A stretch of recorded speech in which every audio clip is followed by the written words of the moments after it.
아멘. 네, 자리에 앉아 주시기 바랍니다.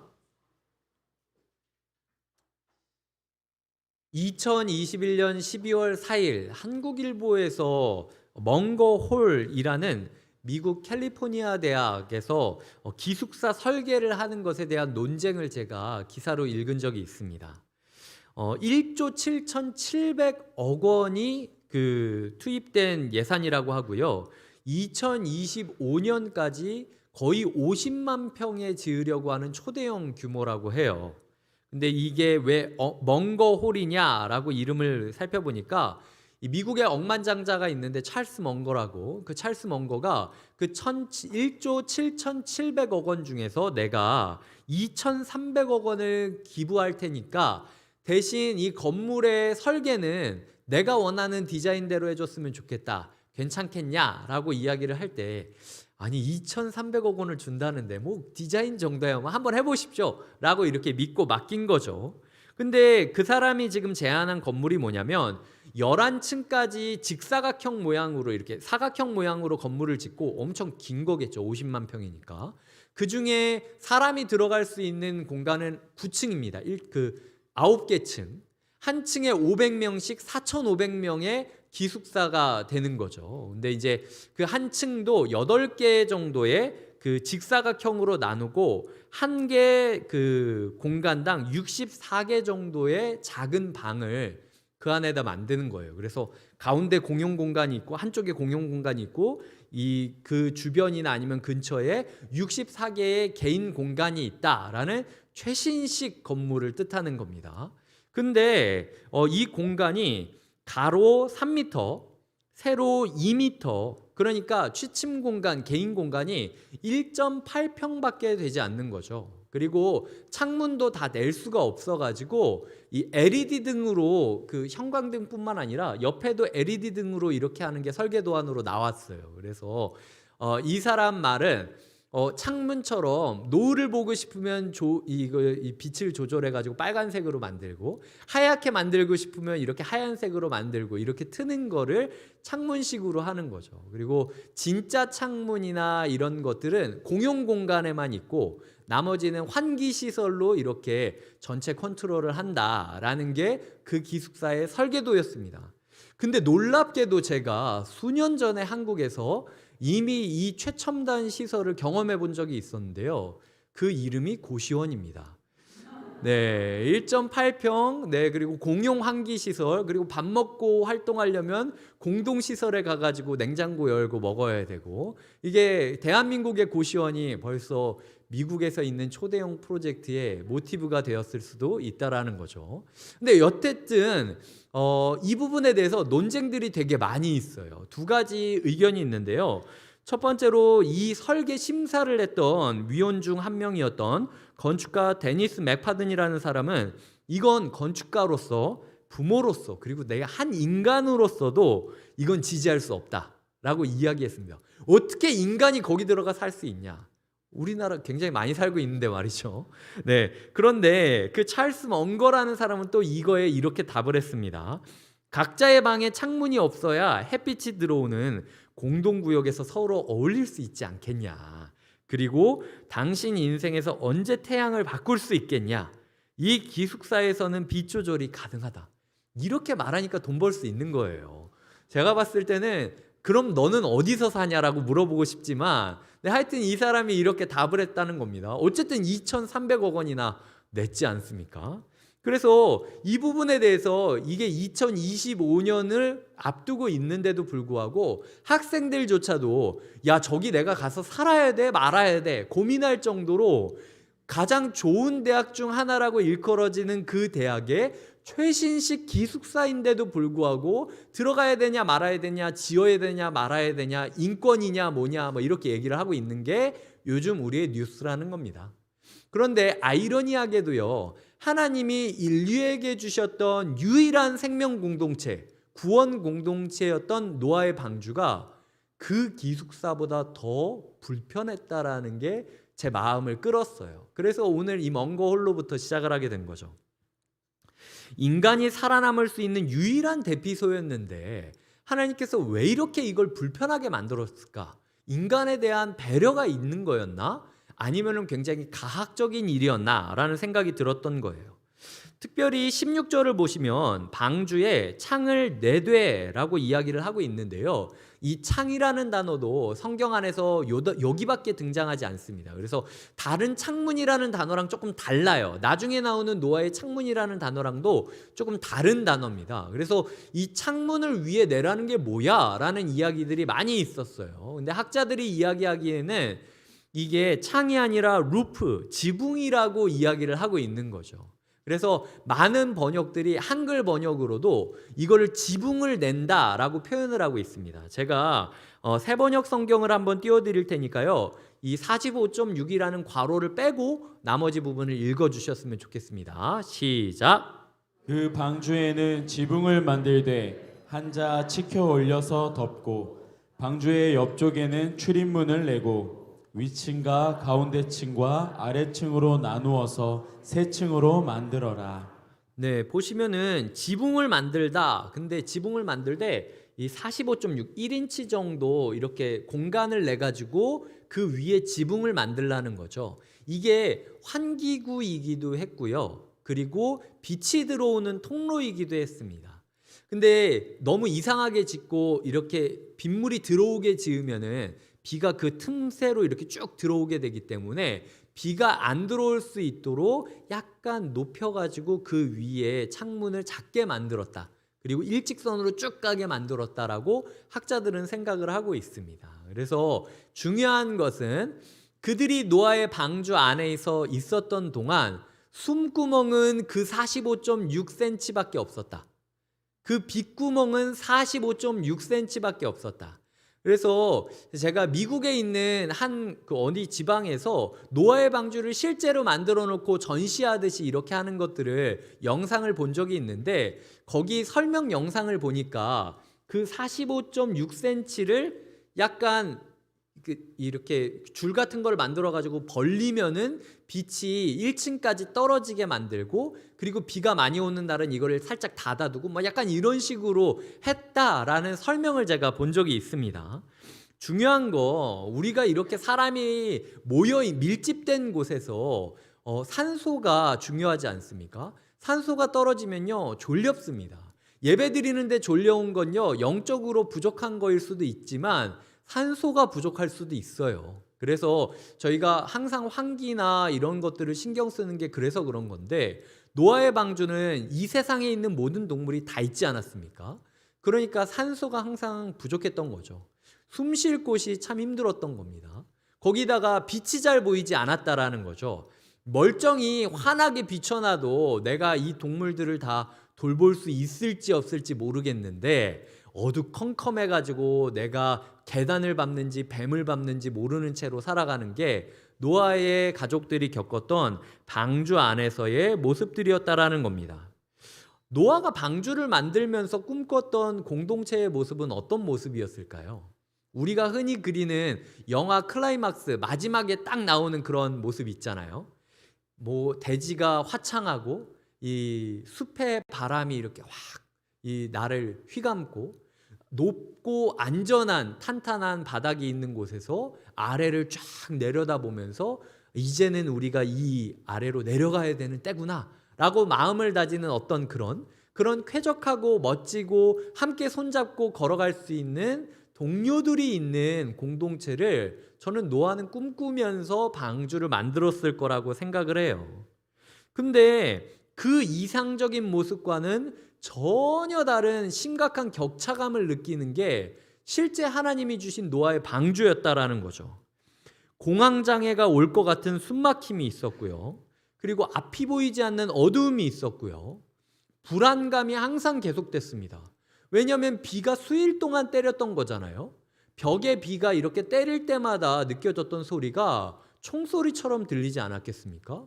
그러니까 계속 총 쏘는 것 같은 소리가 들리니까 귀청이 떨어질 것 같고 거기다가 이 방주에는 핸들이 없었어요. 그러니까 이게 이렇게 흔들릴지 저렇게 흔들릴지 모르는 겁니다. 저희가 차를 타거나 기차를 탈 때 뭔가 이렇게 갑자기 쓰는 걸 모르고 가만히 있다 보면 아무리 서 있고 있어도 몸이 휘청휘청거리잖아요. 그러니까 하나님께서 자 이제 좌회전이다, 좌회전 이렇게 하는 게 아니다 보니까 노아와 모든 동물들이 아주 불안감과 공포감과 답답함과 이러다가 나 진짜 미쳐버릴 것 같아 라는 마음들로 살아갔던 곳이 노아가 겪었던 생명 공동체였다라는 거죠. 거기다가 주위를 둘러보면 사람은 8명밖에 없었고 나머지는 다 동물이었습니다. 내가 120년 동안 만든 곳인데 그 중에서 99% 이상을 내가 듣도 보도 못했던 동물들이 쓰고 나는 이 동물들이 들어갈 곳을 만들기 위하여 120년을 고생했고 거기다가 1층, 2층, 3층이 있거든요. 근데 이 동물들이 밥을 먹잖아요. 그리고 똥을 싸잖아요. 그럼 그거 누가 치워줍니까? 뭐 돼지가 그거 자기가 싼 거 이렇게 그릇으로 물어가지고 1층까지 가서 내려놓겠습니까? 노아의 8가족들이 그걸 다 치워준 거예요. 1층부터 3층까지 제가 하루 종일 걷기만 해라고 해도 저한테 화낼 분도 계실 겁니다. 내 무릎을 뭘로 여기는 거냐고. 근데 노아의 가족들은 그 남의 똥을 그리고 남의 사료를 지어주느라 1층부터 3층까지를 계속 왕복하면서 동물들을 돌아보는 삶을 살았다라는 거예요. 그러니까 굉장히 고단함도 있었을 거고요. 인간으로서 느껴지는 조금 굴욕감 같은 것도 있었을 거예요. 제가 노아였다면 이렇게 생각했을 겁니다. 내가 이 꼴을 보려고 이 짓거리를 하려고 120년 동안 방주를 지은 건가? 하나님은 나를 살리기 위해서 방주를 지으시라고 하신 건가? 아니면 저 동물들을 살리기 위해서 보살필 도구로서 나를 그냥 이용하고 있는 건가? 저라면은 노아의 입장으로 좀 이런 고민들을 하지 않았겠습니까? 이게 근데 하나님께서 보여주신 방주 공동체의 실상이었다라고 이야기를 하는 거죠. 이게 보험이나 뭔가 계약을 맺을 때에 하나님께서 생명 공동체를 이루어 주시겠다라고 약관이 이렇게 써 있는 거예요. 근데 우리가 첫 문장만 읽고 생명 공동체, 방주 공동체 좋습니다. 저 서명할게요. 저 판자 만들게요. 이렇게 이야기했는데 실제로 우리 가운데 하나님한테 하나님 근데 내가 살면서 왜 이렇게 답답해야 돼요? 나 진짜 미쳐버릴 것 같아요. 앞이 보이지 않습니다, 주님. 그리고 내가 언제 흔들릴지 정도는 예고해 주셔야 되는 거 아니에요? 하나님의 일을 했는데. 그리고 도대체 이 귀청 떨어지는 불안감 소리들은 이 소음들은 언제 끝나는 거예요? 주변을 돌아보면 나를 위로해 줄 사람도 없고 짐승들만 넘쳐나는 곳인데 하나님 이게 진짜 공동체입니까? 저 떠나겠습니다. 이렇게 이야기를 한다면 주님께서 약관을 좀 봐라 라고 이야기를 하는 거죠. 노아의 방주에 대해서 조금만 살펴봐도 우리가 지금 보았던 이 내용들이 있는데 너희의 삶에 답답함과 고립감과 무력감과 빛이 보이지 않고 소음들로 인하여 힘들고 불안해지고 주변에 나를 이해해 줄 사람이 한 명도 없고 나를 괴롭히게 하는 짐승들만 있는 것 같고 나는 짐승 똥 치우고 짐승 밥 주러 여기 온 건가? 이 교회에서 내가 하는 일은 나도 위로받고 싶고 나도 존중받고 싶은데 하나님은 왜 굳이 나를 교사로 세우고 봉사자로 세우고 순장으로 세워가지고 왜 꼭 나만 사려주는 역할로 세우고 왜 꼭 나만 똥 치우는 역할로 세우시는 거냐? 하나님 저도 밥 먹고 싶어요. 하나님 저도 똥 좀 그만 치우고 싶어요. 이게 우리가 하는 메시지라는 거죠. 근데 하나님께서 우리에게 말씀하고 있는 겁니다. 내가 너에게 약속한 생명 공동체가 바로 그런 공동체였어 라고 이야기를 하는 거죠. 이제 몇 주 동안 제가 이 구절을 묵상하면서요, 저는 공동체에 대한 환상에서 빨리 현실로 돌아와야겠구나 생각을 하고 좀 애를 쓰는 시간을 보냈습니다. 그리고 성도님들도 이 말씀을 묵상하시면서 여태까지 내가 그려왔던 공동체의 모습이 진짜 하나님이 약속하신 약관대로인가? 아니면 내가 그냥 그럴 거라고 생각을 해가지고 디자인을 했던 건가를 보셔야 되는 거예요. 근데 제가 그럼에도 불구하고 이 약관을 솔직하게 이야기 드리는 것은 제가 만약 보험을 파는 사람이라고 한다면 요런 얘기는 딱 빼고 지난주 설교하듯이 판자만 만들라고 끝내버리면 되지 않겠습니까? 근데 솔직하게 지금 우리가 공동체가 있어야 되는 실상을 이야기 드린 이유가 두 가지가 있어요. 첫 번째는 이것이 끝이 아니라 과정이기 때문입니다. 방주가요 가장 중요한 한순간을 버티기 위해서 만들었던 소모품입니다. 일회용 공동체였어요. 하나님께서 우리 교회에 언제까지 이렇게 두실 겁니까? 우리 교회에 한평생 살 때 그저 그냥 방주의 역할을 하기 위하여 만든 일회용 공동체예요. 나중에 죽어서 천국에 가면은 더 얼싸안고 더 친밀하고 사람이 사람을 대하고 네가 내 마음을 완전히 이해한다고 느끼는 것처럼 완벽한 공동체가 이루어질 거예요. 그냥 터널을 지나는 과정일 뿐이라는 거죠. 하나님께서 그 자신이 있었던 거예요. 야, 노아가 결국 어디에 내렸냐? 니네가 그렇게 말했던 그 마르고 청명한 땅, 모든 것이 리뉴얼되고 모든 것이 아름답게 움트기 시작하는 그 생명의 땅에서 결국 노아가 내렸지 않냐. 그러니까 너의 삶 가운데 공동체를 이루어야 되고 애써야 되지만 하나님, 그래도 제가 이렇게 애쓰는데 왜 제 가족들은 아직도 짐승 같죠? 왜 우리 교회들은 아직도 사람이 사람 같지 않고 사람인 줄 알았는데 짐승 같아요? 라고 이야기하는 모습들을 우리가 하는 것도 하나님께서 조금만 참아봐라. 이제 내리면 다 너를 이해해 줄 수 있는 사랑의 공동체를 맞이하게 될 거다라고 이야기를 하고 있는 거죠. 그러니까요, 주변을 너무 보지 않으셨으면 좋겠어요. 우리가 눈을 들어서 바라봐야 될 공간은 하늘 위예요. 3층 위 45.6cm의 작은 틈에서 비춰지는 빛, 그게 우리가 시선을 둬야 될 유일한 공간입니다. 주변 돌아보면요, 인간은 8명밖에 안 되고 나머지는 다 짐승입니다. 지금 주변 돌아보세요. 다 짐승이에요, 우리. 얼마 전에 제가 다락방 신방을 했는데 한 순원분이 우리 순장님은 눈이 너무 사슴 같다고, 그래서 사슴 같은 순장님이라고 이렇게 이야기를 하시더라고요. 근데 세상에 사슴만 있습니까? 개도 있고 소도 있고 돼지도 있고 고슴도치도 있고 뱀도 있고 하여튼 온갖 종류의 듣도 보도 못한 짐승들이 다 있는 거죠. 하나님께 우리가 주변을 돌아보면서 하나님, 여기 뱀이 있어요. 어떻게 교회에 뱀이 있어요? 하나님, 여기 돼지 있어요. 어떻게 이렇게 자기 먹는 것만 신경 쓰는 돼지 같은 사람이 교회에 있습니까? 하나님, 제가 너무 심합니까? 네. 근데 하여튼 그렇다는 거예요. 그러면 하나님 얘기하신다는 거죠. 야, 눈을 들어봐라. 네가 봐야 될 시선이 거기가 아니야. 하늘을 보고 45.6cm에서 비춰주는 나의 태양을 보면서 조금만 버티면 반드시 네가 있어야 될 낙원으로 내가 인도해 주겠다. 이게 주님께서 우리에게 주는 약속이라는 겁니다. 우리의 숨구멍이 어디입니까? 그 45.6cm예요. 숨 쉴 수 있는 공간은 아무 데도 없습니다. 내 주변을 아무리 돌아보면서 위로받고 싶어봤자 결국은 나와 같이 산소를 뺏어먹는 이산화탄소 제조기일 뿐이에요.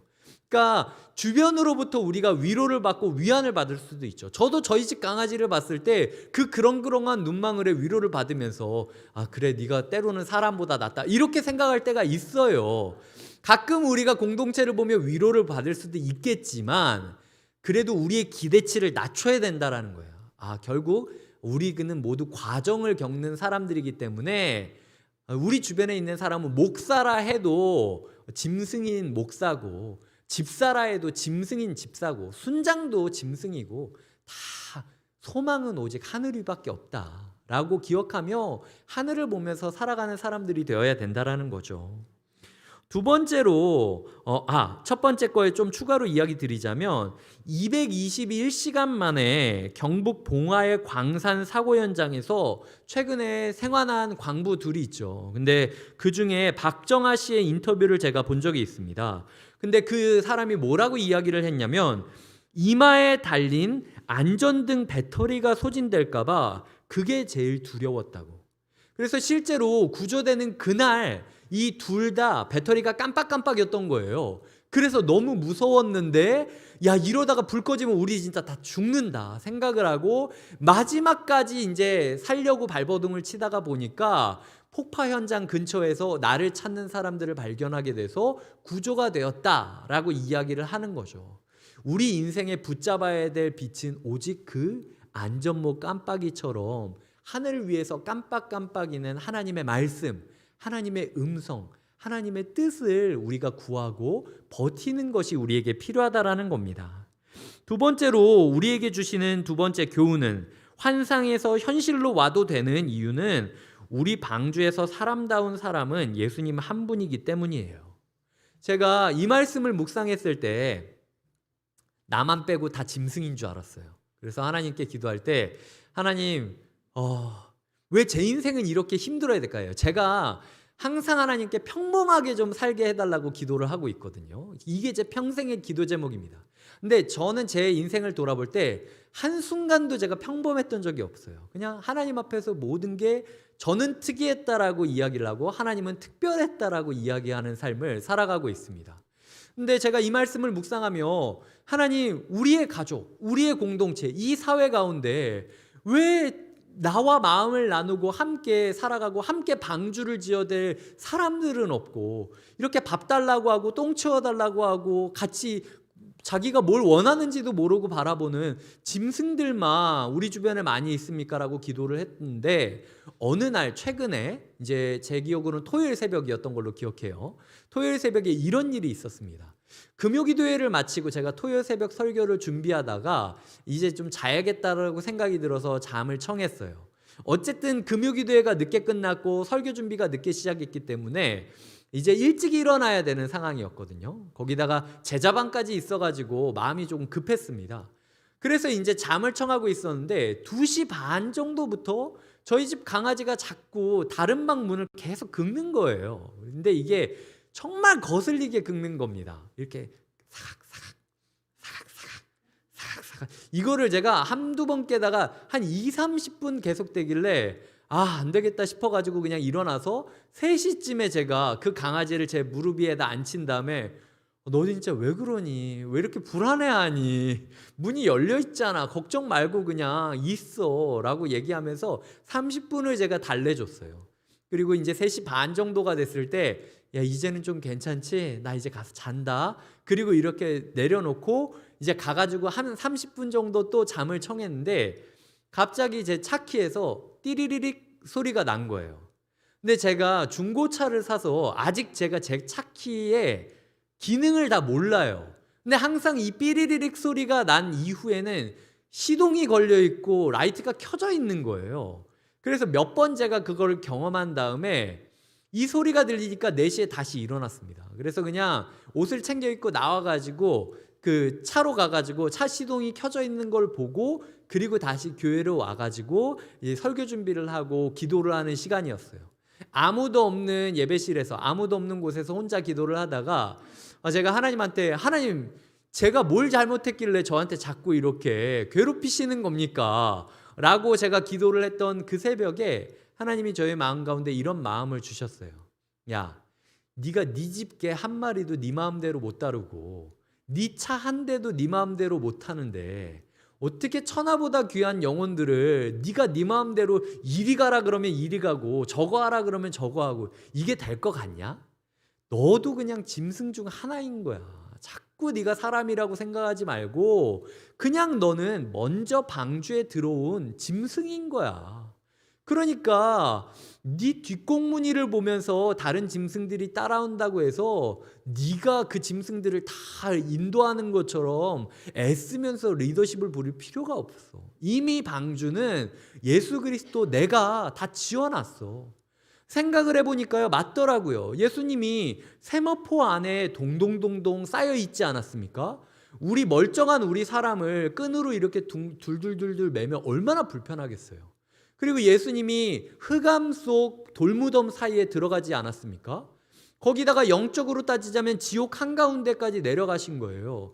예수님이 우리 짐승 같은 우리를 살리기 위하여 친히 자기의 몸을 둘둘둘둘 매고 갑갑한 방주 속, 흑암 속 방주 속, 그리고 영적으로도 지옥 같은 그 방주 속에서 사흘을 계셨기 때문에 우리가 그 방주에 함께 탑승해서 살아간 것에 불과하다라는 거죠.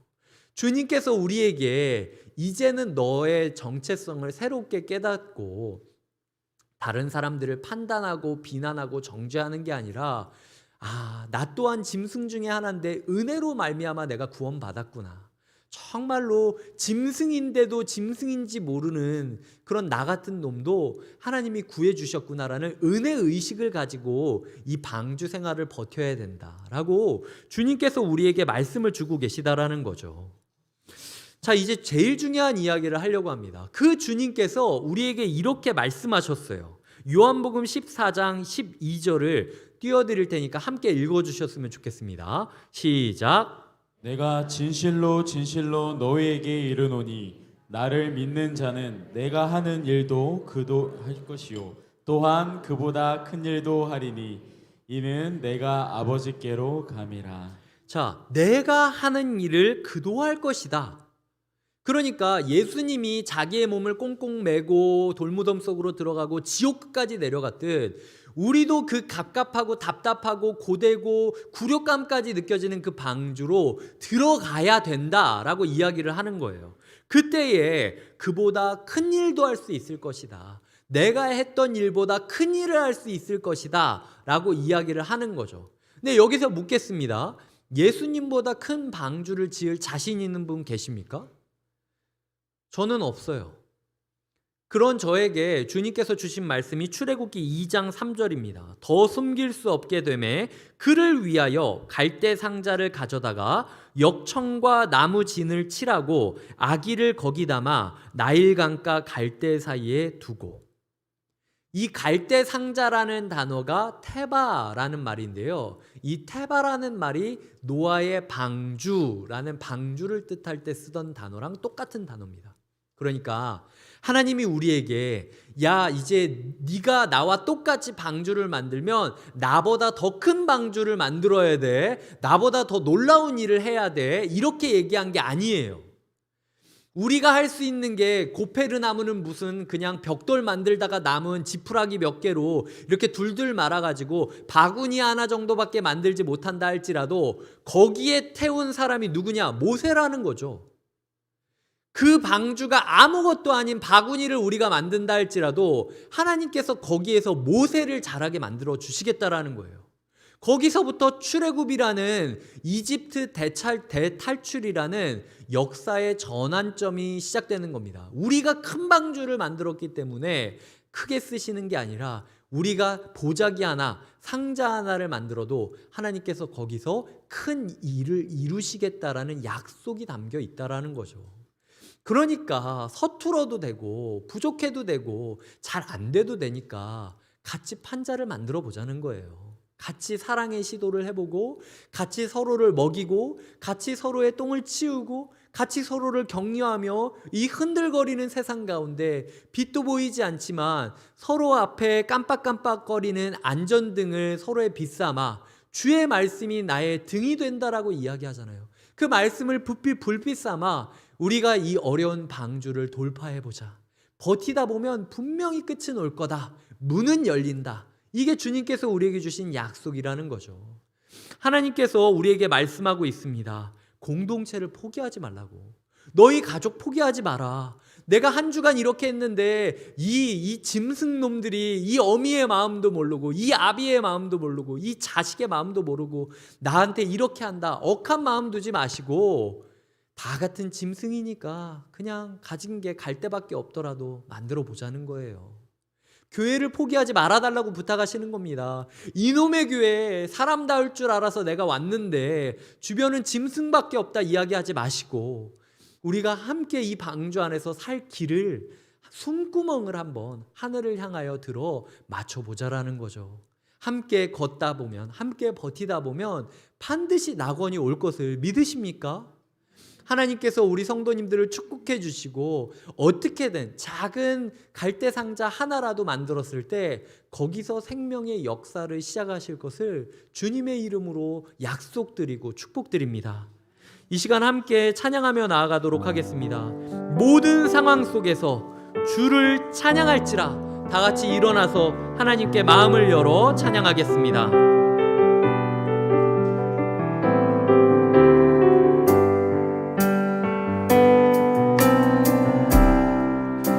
모든